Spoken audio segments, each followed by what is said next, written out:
Jacob again in his home gym. All this month we're talking about building strength. And so, I know you're a certified physical trainer, so you have all this knowledge and maybe some of the even nerdy stuff. Like, how do you actually build muscle?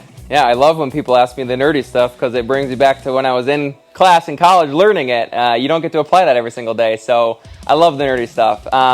There's a lot of science behind what it's like to build muscle and to build strength, and there's two different things there, is muscle and strength. So when you think about building muscle, essentially what it is, you get your weight training in, there's muscle fibers in your muscle that actually tear. And then as those tear throughout the week, you're hopefully getting some good nutrition in, some good hydration in to kind of repair those muscles bigger and stronger. So that's building muscle. The training that is kind of incorporated with that is hypertrophy training. So hypertrophy is just a fancy word for muscle building.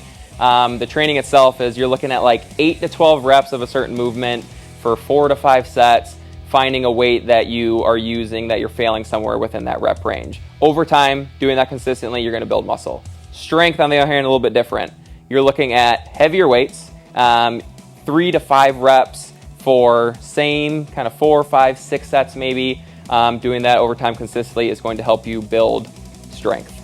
Some people think lifting heavy weights is going to make you build muscle. It's actually not always the case. Sometimes it's a little bit different training. It gives you a different outcome. Yeah. So, like you said, you're like tearing the muscle. There's that resistance that's needed in order to build strength or muscle. There's that resistance. A lot of resistance.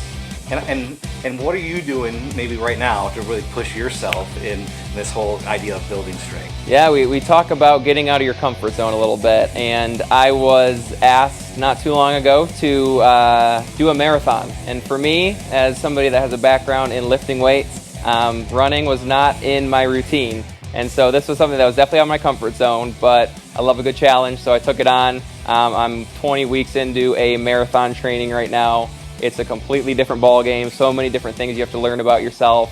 But I think that's the biggest thing, is like you think about resistance, and naturally I did not want to do that. But putting yourself in those situations where you're doing something you're uncomfortable with is, again, ultimately what just helps you move forward even more and get better than you were before. Yeah, well, good luck on the marathon. Thank you. As we're talking about building strength today, we're talking about how that resistance is needed, whether you're building muscle or building your mind. Well, hey, welcome again. I hope those join us online as well, as we're in week 3 of our series, Mentally Strong.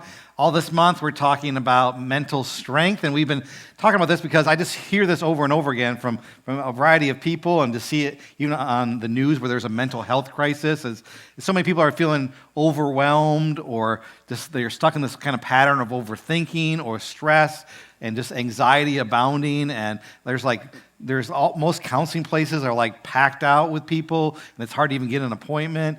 I just see people feeling like they just keep, their mind keeps racing and they have a hard time sleeping. Those are like common things I hear all the time. And so we're talking all this month about how to be proactive in that, how to actually build mental strength so that when the challenges of life come about, we don't have to feel overwhelmed.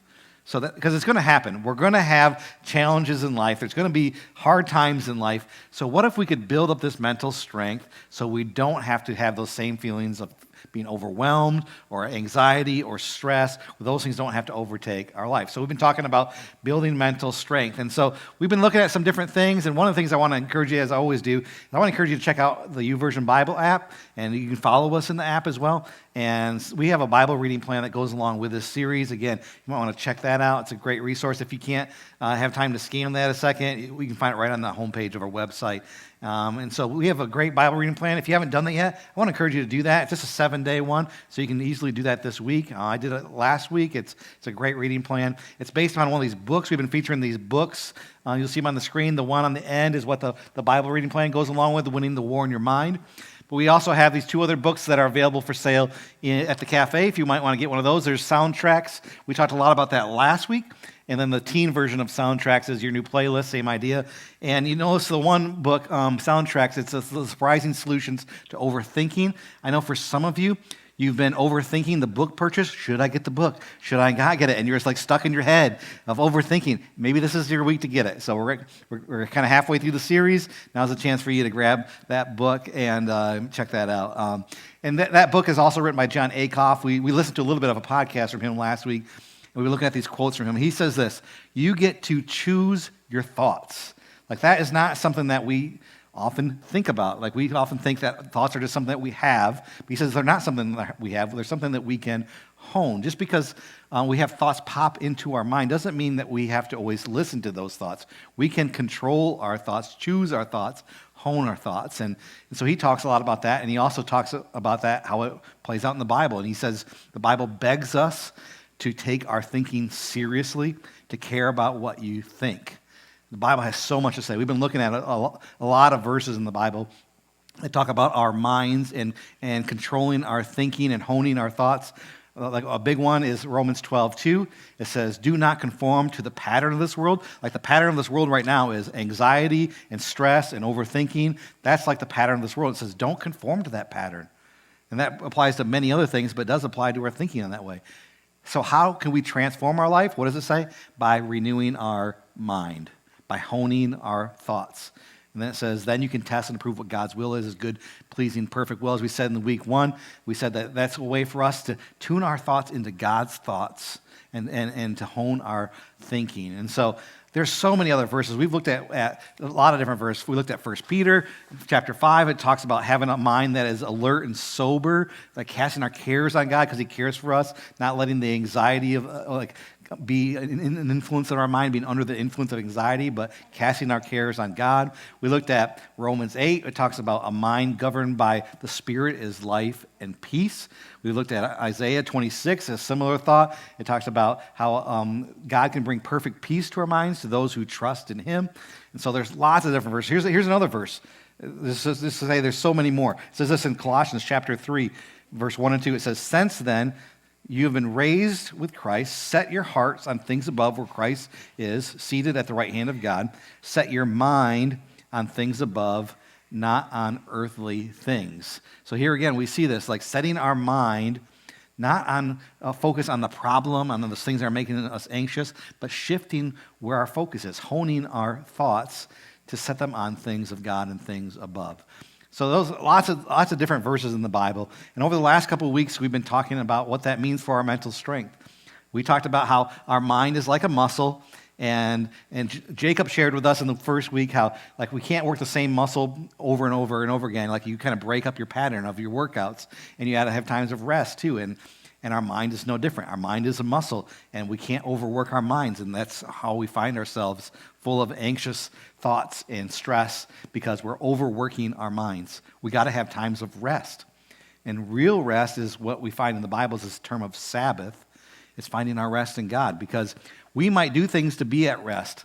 Veg out in front of the TV, scroll social media where we're not doing physical things, but that doesn't bring mental rest. In fact, studies show that those type of things actually build stress in our life. And so we have to look to God. A mind governed by his Spirit is life and peace. Last week we talked about shaping our thoughts to have our thoughts about ourselves be in line with how God sees us. Instead of letting the past dictate, maybe our past mistakes dictate how we see ourselves, or not letting other people dictate how we see ourselves, but seeing ourselves as God sees us. Having a victor's mindset, not a victim mentality, where like life just always goes this way, or life always gets hard, and that's kind of like this victim mentality. But we looked at Romans chapter 8, and it talked about how we are more than conquerors. If God is for us, who can be against us? So whatever we're facing, we can know that God is there with us. He is there for us, and we don't have to have that same victim mentality. So if you missed any of those weeks, always encourage you to check out our website or our YouTube channel. You can go back and review them. And so today we're talking about another aspect of how can we build mental strength. And we heard a little bit from Jacob in that video already, and it's about doing hard things and facing challenges kind of head on. You know, Jacob in the video, he was talking about how in order to build muscle, you have to go through this thing called hypertrophy. I can't ever say the word. Anyways, that's why he's the expert, not me. The idea is that your muscles actually tear and then fuse together, and that's how you get bigger muscles. That's how you build muscle.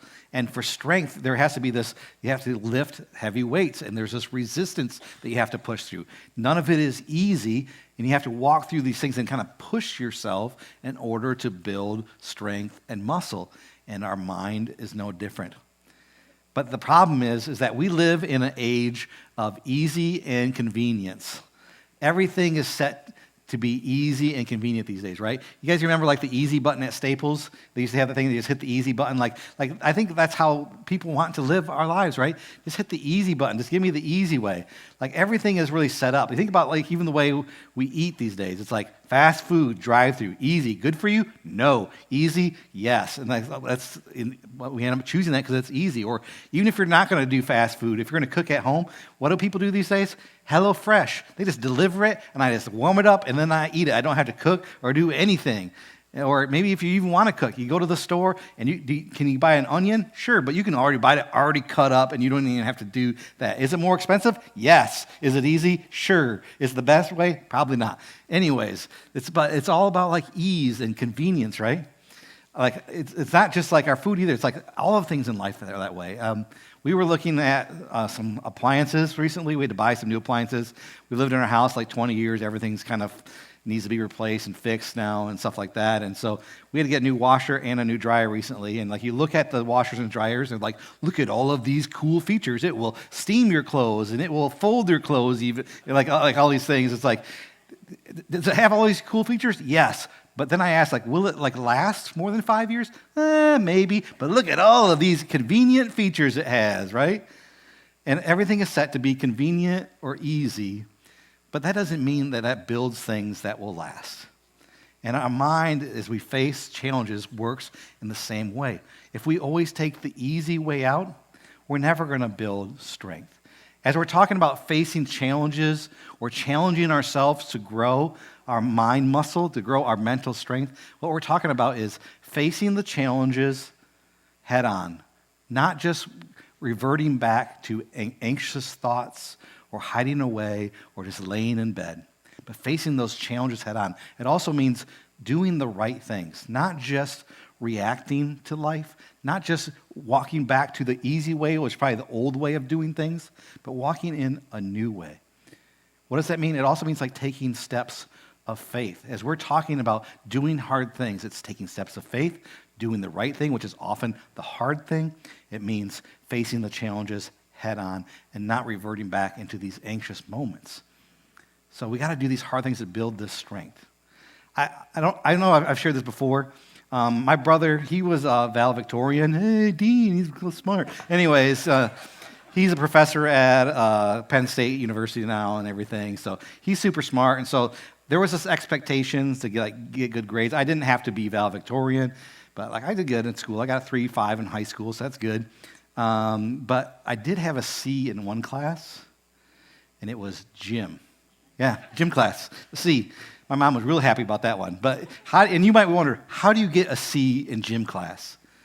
Well, here's what I did. We were in there. I was in this class with all my friends, and so we would just goof off all the time. And so we'd start every class, and you'd have to do sit-ups and push-ups or things like that, and you'd have to run sometimes around the track. What we would always do, when coach wasn't looking, we'd just stop doing sit-ups or push-ups, and then when he turns back, then we start doing them again. Or we're running around the gym on the track, and if he's not looking, you cut the corner at the end because he's over at the other end. And so we always thought he wasn't seeing us. And then halfway through the semester, he's like, you're doing really bad in my class, and you better do extra credit if you want to pass. Yeah, I had to do extra credit in gym. And I had to pick up the cones or things like that, and I got a C. Why did I get a C? Well, it was because I was cutting the corners, because I wasn't doing what I was supposed to. I was taking the easy way, the convenient way. Well, the easy way and the convenient way isn't always the right way.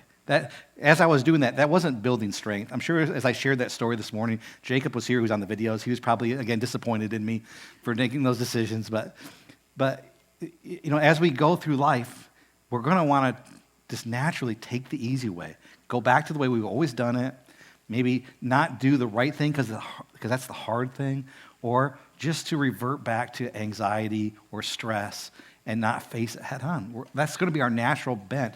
But when we do that, when we cut the corners, it leads towards not good things. It doesn't build our life up. It leads us to begin to just settle back into those feelings of anxiety and stress and overthinking. We have to take new steps. And the Bible has a lot to say about this.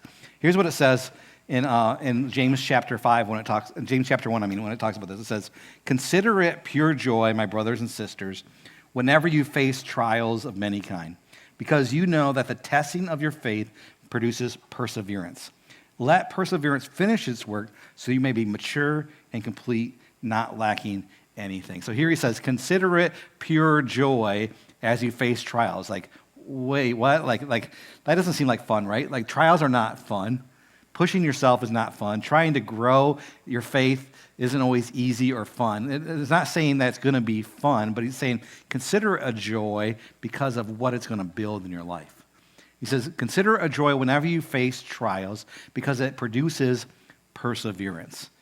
Perseverance is the strength to face the challenges later on. As we face them now, it builds perseverance to know that whatever we face in the future, we can make it through it because we've grown our mental strength, our faith, we've grown ourselves. And it says, if we continue to do that too, we can get to this place where we are mature and complete and not lacking anything. Man, so that means we've built up this mental strength, we've built up this faith that whatever life throws at us, we don't have to be overwhelmed. We don't have to let that dictate us. We don't have to fall back into those same patterns. And so it says that if we do that, then again, we lack nothing. So that doesn't mean it's going to be fun, right? I was talking to Jacob this morning. He ran that marathon. Like, he's a weightlifter, and like I asked him how to go. He ended up running the marathon. It was 2 weekends ago, and he said it went good. I finished, and I was really proud of my time and everything. I said, was it fun? He said, no, it wasn't fun, but I did it, and it was a challenge, and I'm really glad that I pushed myself. And he was here in the first service. I was surprised to see him because he ran the Ragnar, which, if you don't know what that is, it's like where you punish yourself with a group of people instead of just by yourself. They actually run from like far away. They run like I don't forget how many miles it is, but they take turns running, and they're like in a van following the other people, and it's like another huge long race. But he said the cool thing was, like, he ran that marathon, and running the Ragnar now, where you don't have to run it all by yourself, you're running with a group, was a lot easier than it's been in the past years because he's built up that strength. And it's no different when we think of that verse. Like, consider your trials joy, because if you build up perseverance, the next time you face the trial, you don't have to be overwhelmed. That's the same kind of concept.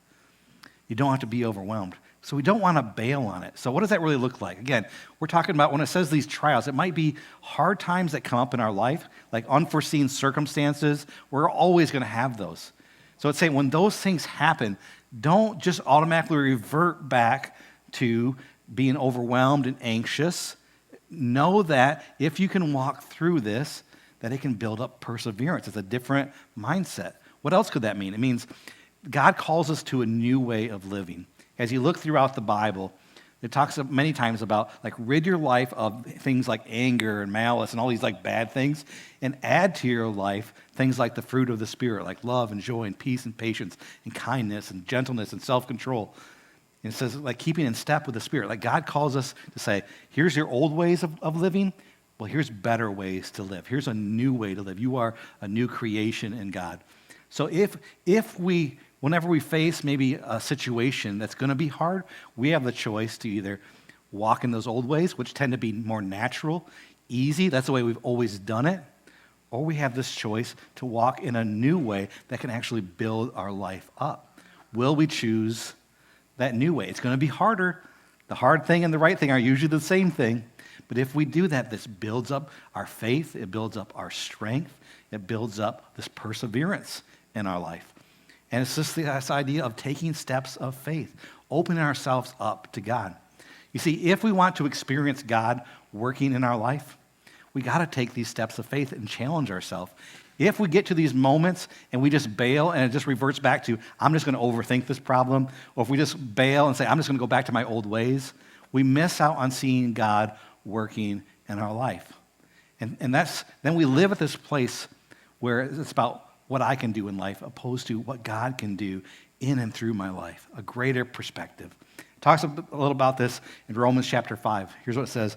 Romans chapter 5, it says, therefore, since you have been justified through faith, we have peace with God through our Lord Jesus Christ, through whom we have gained access by faith into this grace in which we now stand, and we will boast in the hope of the glory of God. So it says, we have been justified by faith. Justified is like a legal term.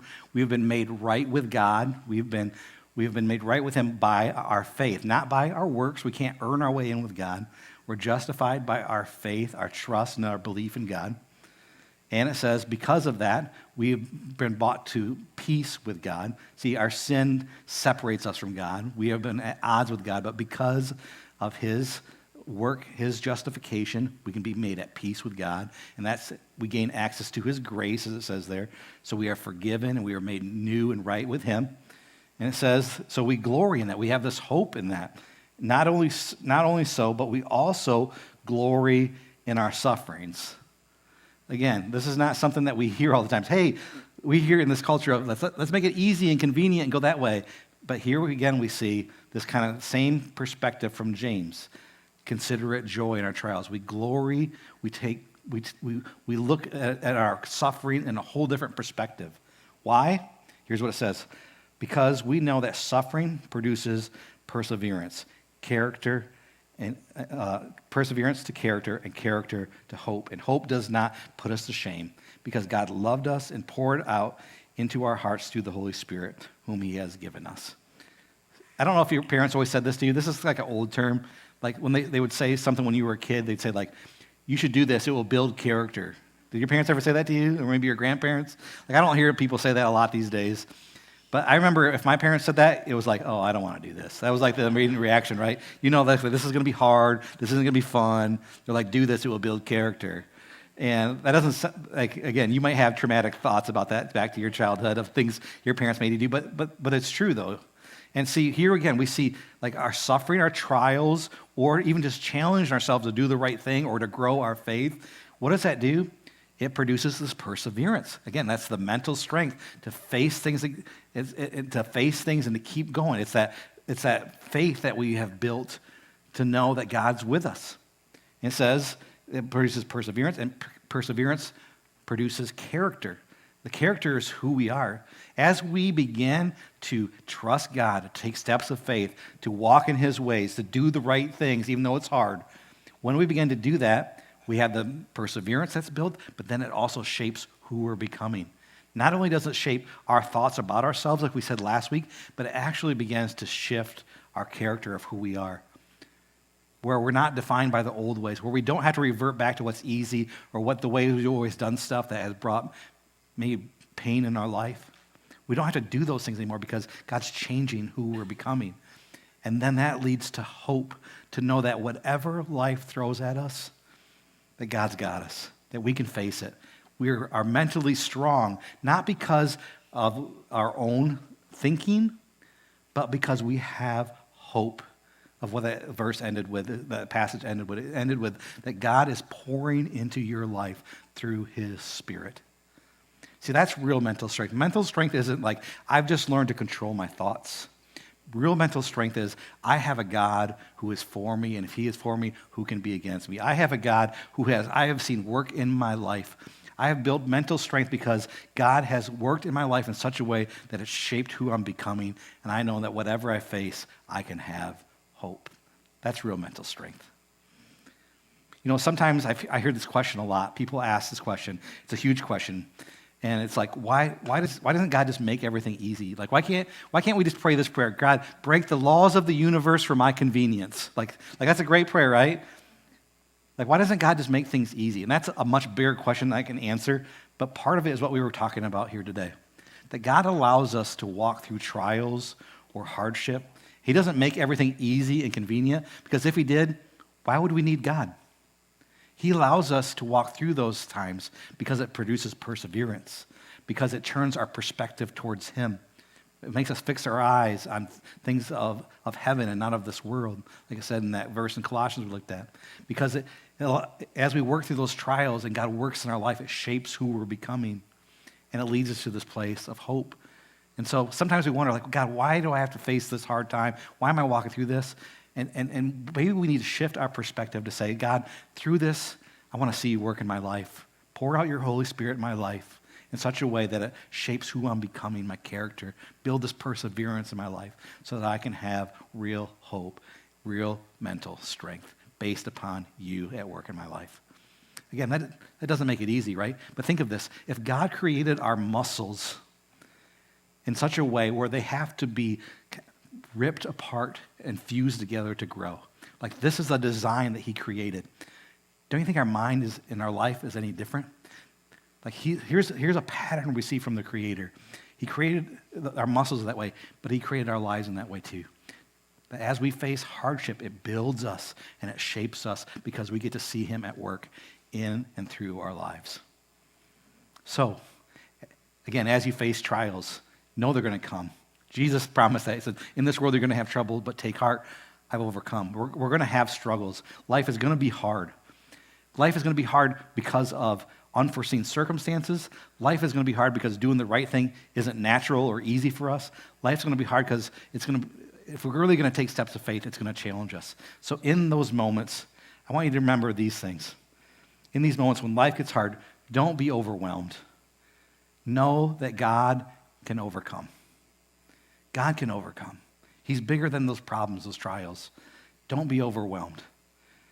When we face those challenges or when we're trying to do the right thing, even though it's hard, don't look forward in fear. Look forward in faith to know that God can shape who you're becoming and give you the mental strength to persevere. In those moments when life is hard, when challenges come, don't just turn towards anxiety. Instead, look forward with anticipation. Be hopeful in anticipation of what God might do as you face those trials. That's a whole new mindset. And if we can have this mindset, through our suffering, it will build that perseverance and character, and that leads to hope because of what God has done. Don't be overwhelmed. God can overcome. Don't look forward in fear. Look forward with faith. Don't face things just full of anxiety. Face them with anticipation, looking to what God can do. I'm going to ask you just to close your eyes as we wrap this up. In this moment right now, maybe you're facing a challenge or something major, or you're just trying to take steps of faith or challenge yourself, whatever that might be. Just respond in this moment to say, like, God, I need you. I need your perseverance. I need you to work in my life. Will you build who I'm becoming? Whatever is on your heart in this moment, as you face those challenges, know that he is there for us, that he wants to pour out his Spirit into our life to give us the perseverance and the hope that we need. So let's just take a moment and respond to him.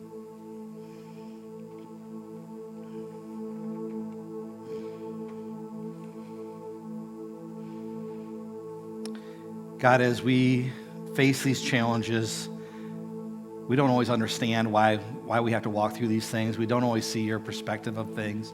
We don't always understand. But may we trust you through those moments.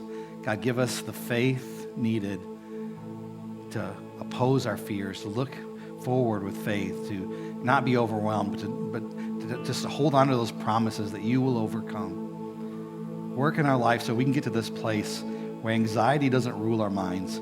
Instead, we anticipate how you are going to work. God, give us that faith. We turn our hearts to you. May we not just revert back to the easy thing. May we trust you in your ways and follow and keep in step with your Spirit, God. In your name we pray.